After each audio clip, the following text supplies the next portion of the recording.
2 a.m. party, it's called Vote-a-Rama. Only Sullivan's passed, so little drama. The tariffs announced, the UN was quiet.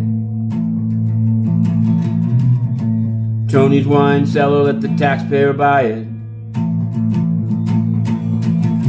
Gag order contempt, but now no jail time. All swept away, at least till the next time. Bring Kilmar back, the judges demanded. Appeal to the fourth, will he be stranded?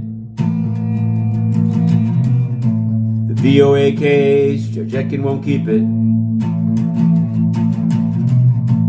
Push the press out and then you reap it. Gag order contempt, but now no jail time. All swept away, at least till the next time. There's also Nadine Menendez jury selection, which is even slower. Now, there's also the United Nations that we cover. We put in yet more questions yesterday.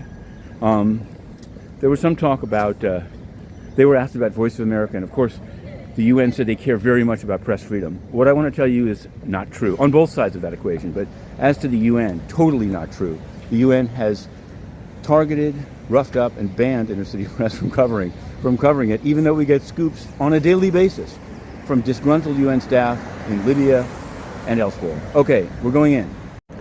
Okay, here we are, Matthew Russell Lee, Inner City Press, here in Foley Square, Southern District of New York Courthouse. Today, April 1st. There'll be no April 1st jokes. On the UN beat, as we noted, Elise Stefanik will not be the UN ambassador. She's going to remain in her district for the vote count down in D.C.